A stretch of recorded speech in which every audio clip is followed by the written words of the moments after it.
This is Mary Lewis at A Tiny Homestead, the podcast comprised entirely of conversations with homesteaders, cottage food producers, and crafters. If you're enjoying this podcast, please like, subscribe, share it with a friend, or leave a comment. Thank you. Today I'm talking with Kristen at Honey Friend Farm LLC. Good morning, Kristen. How are you? Good morning. I'm good. How are you? I'm great. You're in Michigan, yes? I am. Is it beautiful there? Because it's gorgeous here in Minnesota this morning. It is. It is beautiful here. A little warm for fall weather, but that's okay. It's gonna cool down soon. I know it is. It's gonna. I promise. Yes, absolutely. All right. So tell me about yourself and what you do. So I am a mom of 3 kids, and I work at the high school that they go to, but I also run a farm here at the house. We're trying to become more self-independent, I guess. We've got chickens and turkeys and a garden, and I make a lot of our food, our bread. We try to buy from the farmers and not the big stores. And that's, it's a busy, busy life. My husband works full time, and obviously so do I. And then we do all of the other things in the evening when we get home. Okay, cool. So it's always interesting to me because when I ask women to tell me about themselves, and if they're a mom, almost invariably they say, I'm a mom of however many kids, and then the rest of what they are. Right. When I ask men, they tell me what they do, not that they're fathers of 6 or 2 or 1. Right. There's the difference. Yeah, it's really interesting how different men and women are. Yeah. You know? And I'm not saying I'm not saying it's a bad thing that the men don't immediately say I'm a dad of, but it's just different. It is. We are built different. Yes, exactly. And that's what makes life really interesting every damn day. Absolutely. Absolutely. Okay, so are your kids littles or are they teenagers or? I've got an 18-year-old, almost 16-year-old, and a 13-year-old. And are they all in on the homesteading stuff you're doing? They resist occasionally when it's hot out, but for the most part, they're pretty good at helping. My youngest loves to help with the baking part. He loves to cook. And then my oldest, he typically does a lot of the strenuous work or the heavy lifting, I guess. And then my daughter, she helps with all like the household chores. She makes the house run when we are doing all of the other things. That's a hell of a team there, ma'am. I'm impressed. It is. Yep. It's rough sometimes, but for the majority of the time, we all figure it out. Awesome. I love that. We didn't get our homestead till most of our kids had moved out, but I suspect that had we gotten our homestead when they were younger, they all would have been all in. Yes, they love it. Kind of wish we'd been able to do it sooner.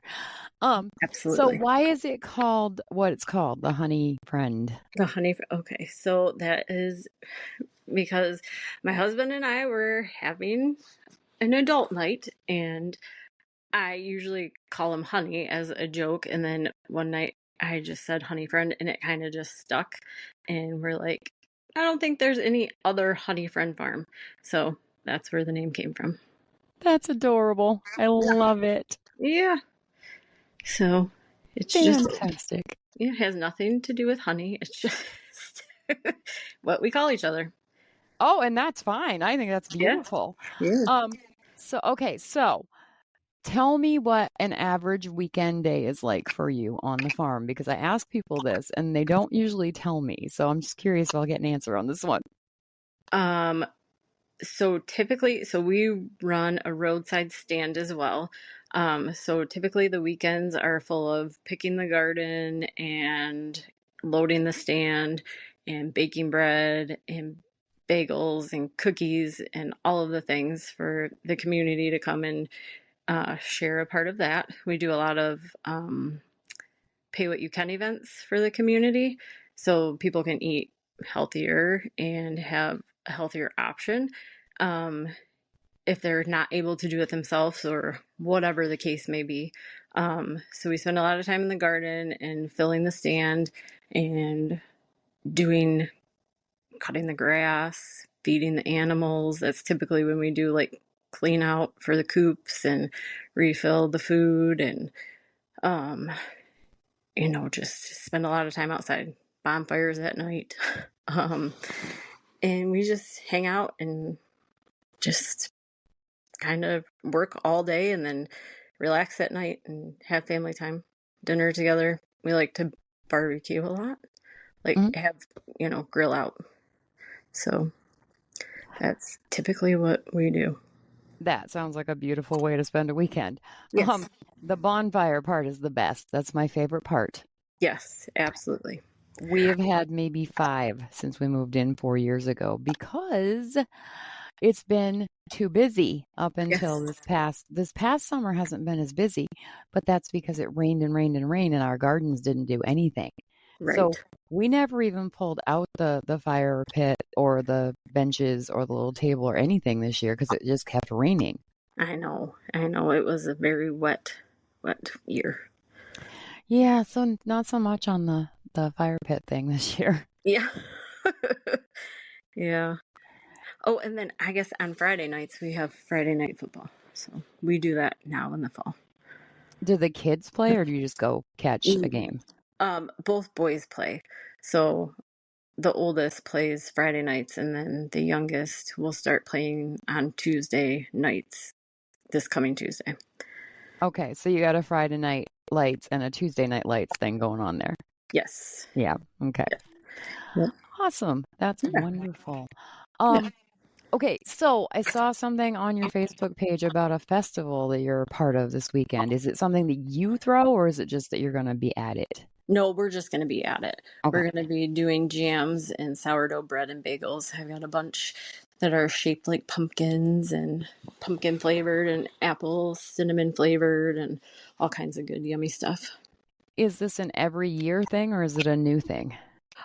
So it's kind of new to us. We just started doing these festivals maybe within the last 6 months.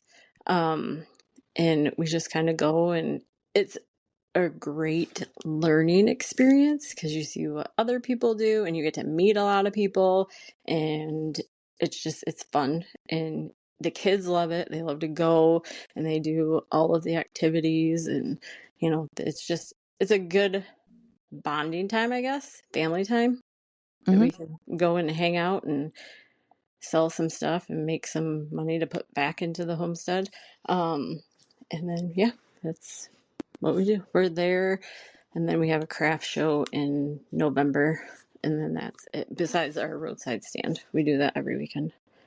So do you do crafts too, or is it you No. can just okay? No, I wish I don't have time for that. But yeah. I was going to say, I don't know where you would fit in crafting, and I was going to be duly impressed if you were like, oh, yeah, I make dishcloths and I make sweaters and, Yeah, no, I wish, but maybe when I retire, we can add that in. Yeah. My husband and I laugh about retiring a lot around here because we're in our mid-50s, and so we've got a good 10 years to go. And the running joke has been for about 10 years now that there will be no Social Security payments by the time we retire. So we're just never going to retire. Right. Exactly. Yep. That's what my husband said. Yep. He's like, I'm going to die working. I'm like, probably. But I figure anybody over the age of 35 right now will probably be working until they die. Yes. Yep. So. Unless they have good inheritance or something. Yeah. Yep. Yep. I worry about my parents because my parents are still with us. They're 78 and 81.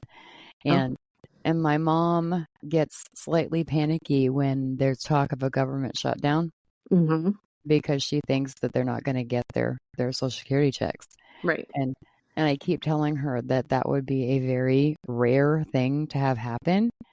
but that I understand her panic when things get brought up like this, because it's really important for them. Oh, yeah.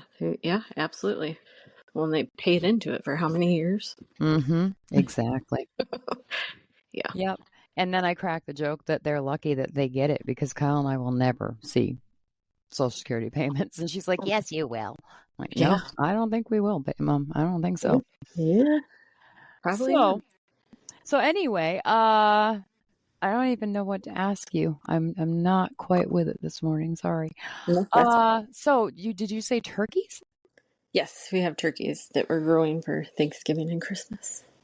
Okay, and are they just for you, or do you grow some others to sell? So it's for us and then a neighbor and then a couple of my cousins. Okay. Yep. All right. Then I have questions about turkeys, because I have never talked with anybody on the podcast about turkeys yet. Okay. Um, are they as easy to raise as chickens? Because we have chickens and they're pretty easy. No, they are not at all. Like we started with 14 and we're down to 8. Okay, tell me about that. Tell me about raising turkeys.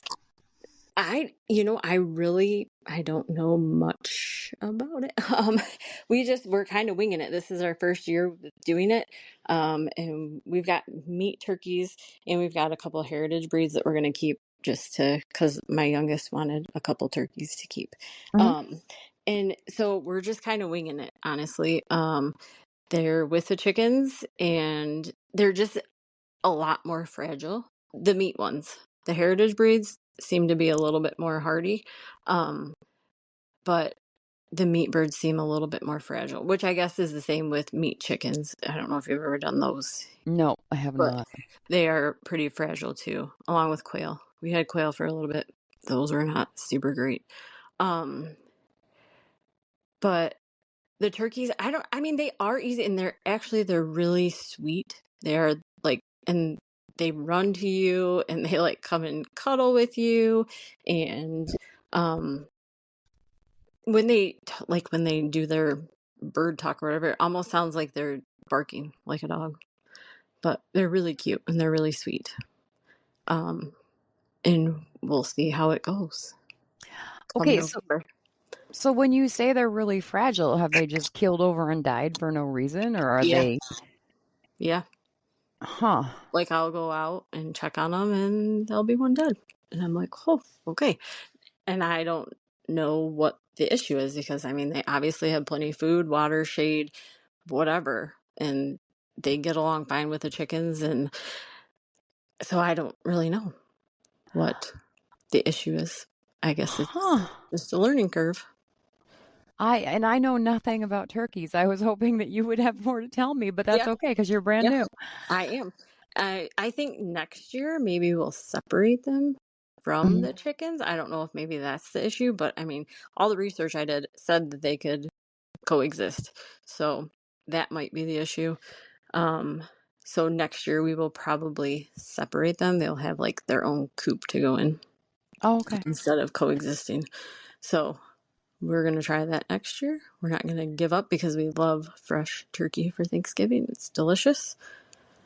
Yeah, tell me the difference between a fresh turkey that you've raised and a store-bought turkey, because I have never had a not store-bought turkey. So, like a farm fresh turkey they're not typically in cages, so they like free range, and they've never been frozen. Obviously the one at Christmas time will be frozen, but for Thanksgiving they'll be fresh, so they'll never be frozen. They are so much more juicy and tender, and they are just delicious. And I would say that the juiciness is the biggest difference. Okay. The juiciness and the tenderness, yeah. Like, you know how turkey is typically like dry, like, oh, I gotta drink something. This you don't. It's just really, really delicious. Cool. I've only had one turkey that I've cooked in my whole life that was dry, and it's because I cooked it for too long. Oh, yeah. Yeah. But yes, I would imagine that with them being that fresh, they would be really, really good. Um, Yeah.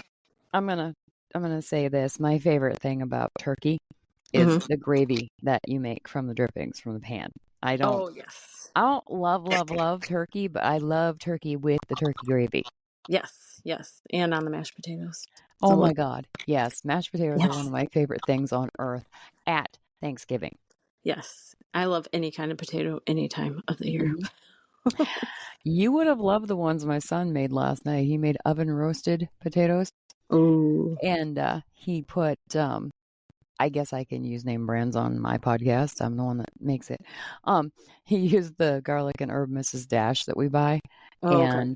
and I don't know the brand, but it's a smokehouse maple seasoning on them, Oh, and bake them for like half an hour at 400 degrees or 500 degrees.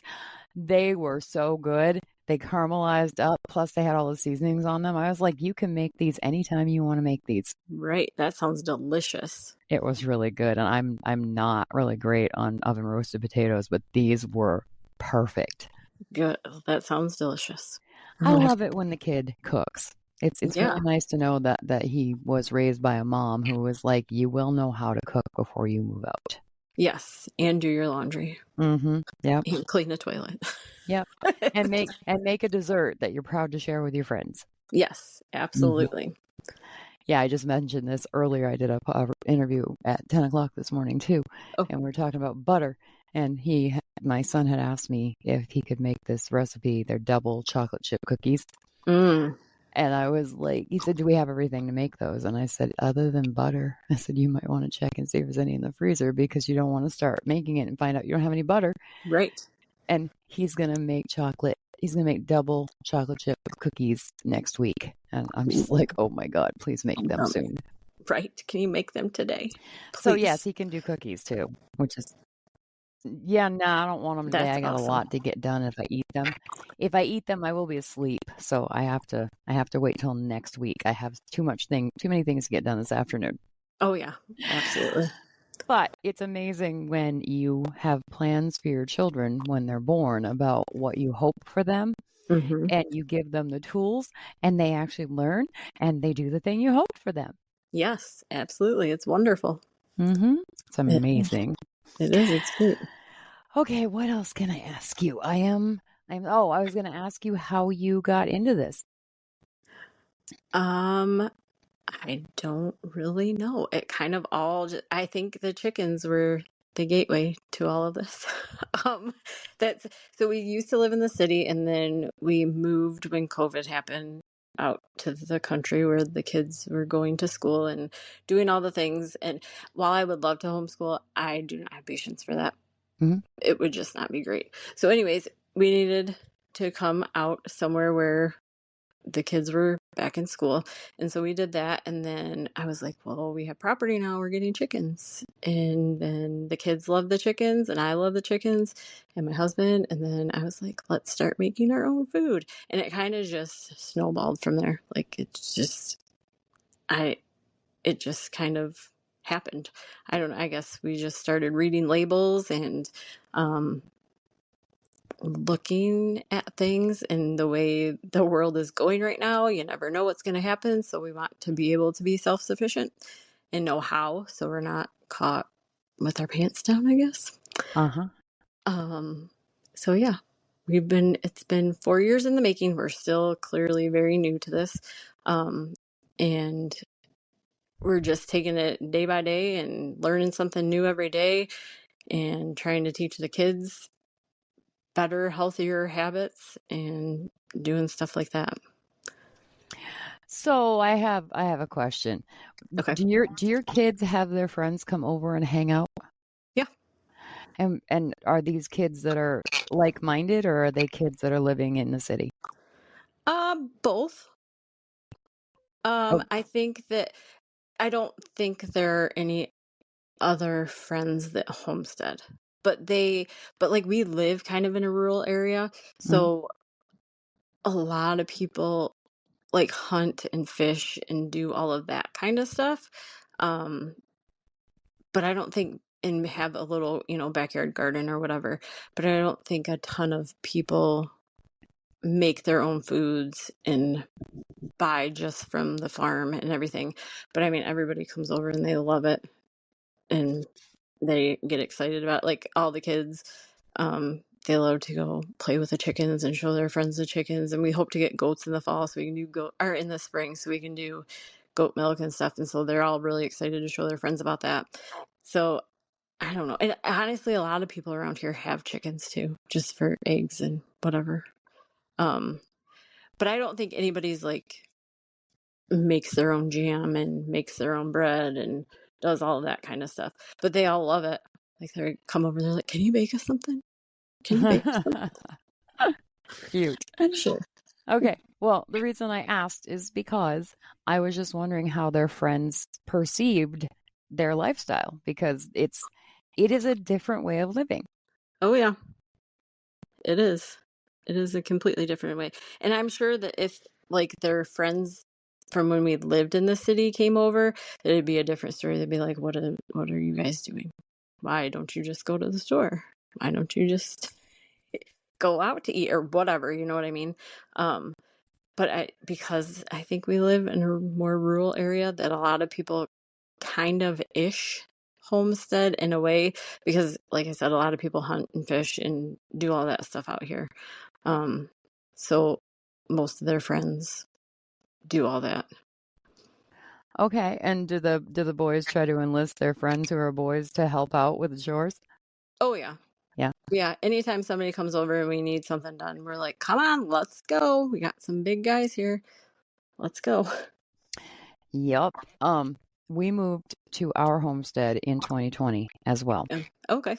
And my son, who still lives with us, he's 22, so he's still pretty young.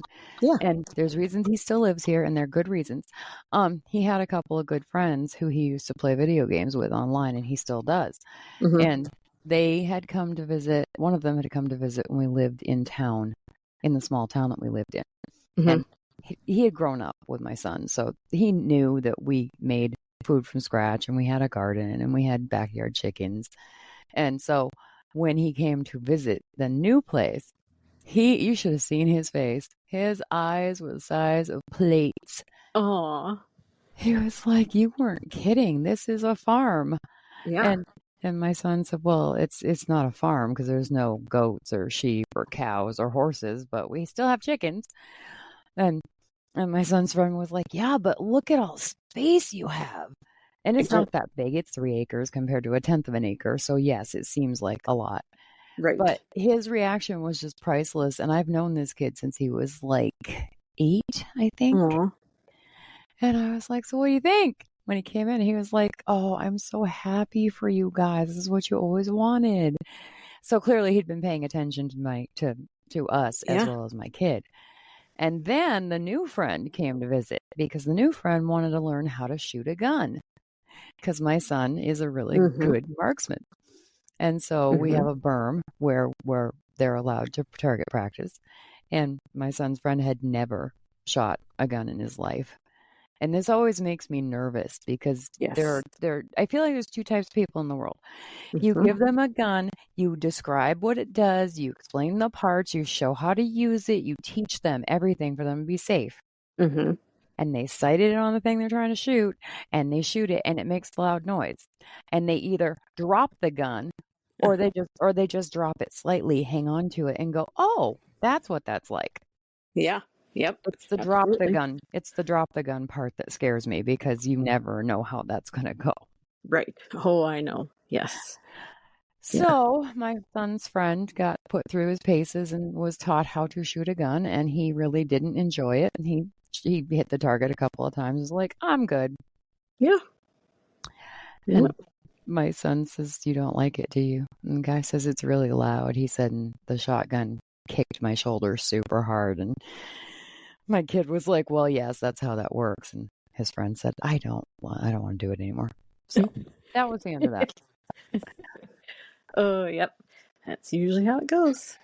Yep. And then my husband and my son have been cutting up big old logs and splitting wood over the last month for the wood burning boiler.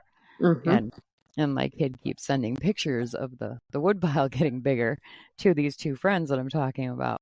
And one of them messaged him back the other day and said, "You need to take it easy. You're going to kill yourself." And my son said, "You have met me, right? you know that I'm really strong, right? And the guy was like, yeah, but geez, you've been just busting your hump on this. And Cameron was like, yeah, I know, because we need heat in the wintertime. That's how we heat our house. Yeah. And it's the first time I've heard either of his friends kind of forget that this isn't for funsies. Yes, this is way of life. Mm-hmm. Yes. So that's my experience with my one child who still lives here's friends, seeing how we live. And I haven't had a chance to ask anybody because I hadn't thought of it yet. Yeah. So yeah, well, that was a good question. Do you guys have pets along with your critters? Do you we have have a pets? dog. Okay. Yeah, just a dog. Yep, his name's Axel. What kind of dog is Axel? He is a half pit and half rat. He's a big boy. He weighs like 145 pounds. Wow, that's a big mix. Yeah, he's a big boy. I bet no one comes on your property not looking for permission to be there. Right.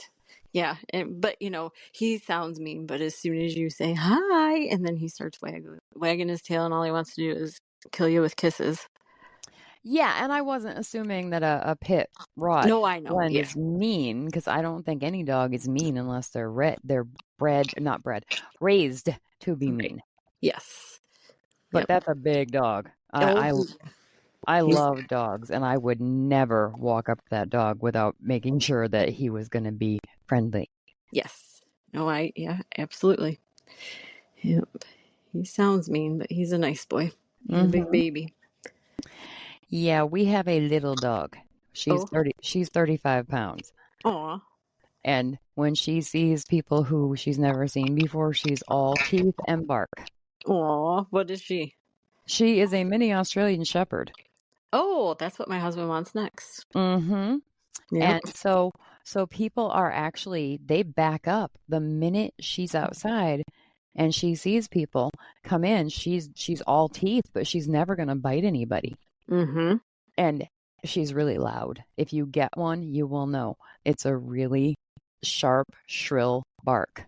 Okay. And that's why we got her. We wanted a watchdog, and she is excellent at it. The problem is people think that she's going to eat them alive, even though she's small. They don't see the back end where she's wiggling her tail nubbin. Right. So her face is saying, I'm afraid and I need to defend my property. Her rear end is saying, but I want to be your friend. I have to get through this to be your friend. Yes, absolutely. So that's what you have to look forward to, probably. Yes. Yeah.